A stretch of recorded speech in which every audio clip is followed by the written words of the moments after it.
السلام علیکم سامعین، welcome to my channel voice of Mona. ہماری آج کی سٹوری کا نام ہے فرزانہ۔ فرزانہ ہمارے محلے میں رہتی تھی۔ میں تب 6 کلاس میں پڑھتی تھی۔ فرزانہ کے ابو الیکٹریشین تھے۔ اس کی ماں کا انتقال ہو چکا تھا۔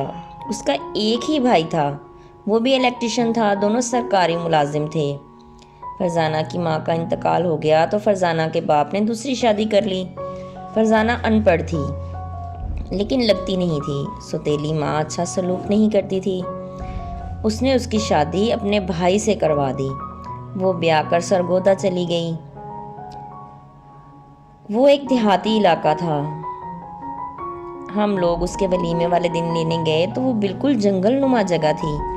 سب کہنے لگے فرزانہ کیسے رہے گی؟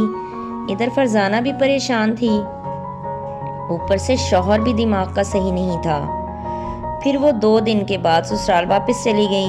پھر دوبارہ کافی عرصہ اس کی شکل نہیں دیکھی۔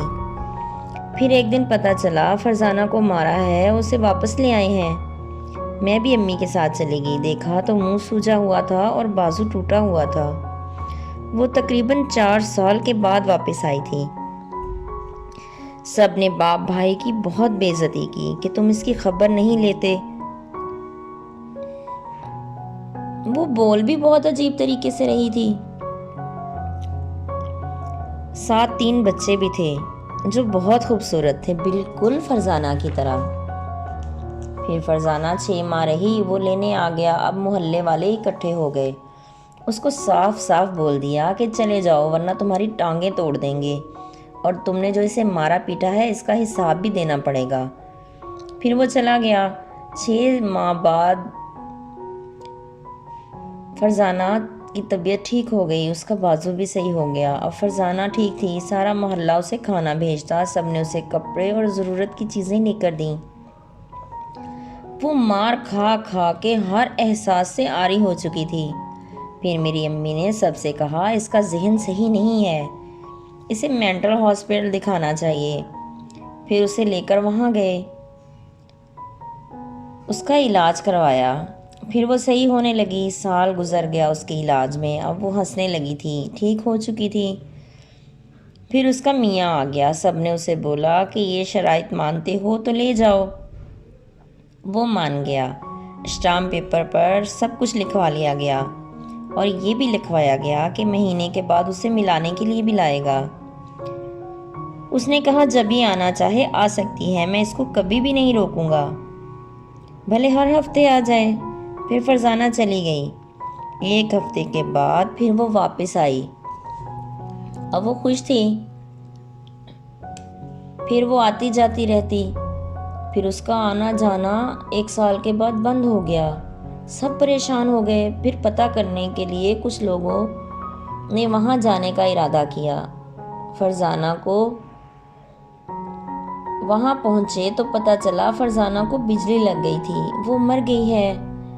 کسی کو یقین نہیں آ رہا تھا، اسے دفنا بھی چکے تھے، اور کوئی گواہ اور ثبوت بھی نہیں تھا۔ سب نے اسے پوچھا کہ تم نے اس کے مرنے کی اطلاع کیوں نہیں دی؟ اس نے کہا کہ میں جلد بازی میں نہیں دے پایا۔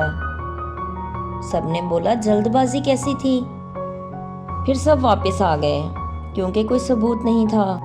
پھر کچھ عرصے کے بعد اس کی سوتیلی ماں گاؤں گئی اور اس نے واپس آ کر بتایا کہ اس کے شوہر کو کسی چیز نے کاٹ لیا اور اس کا جسم گل سڑ گیا اور وہ مر گیا۔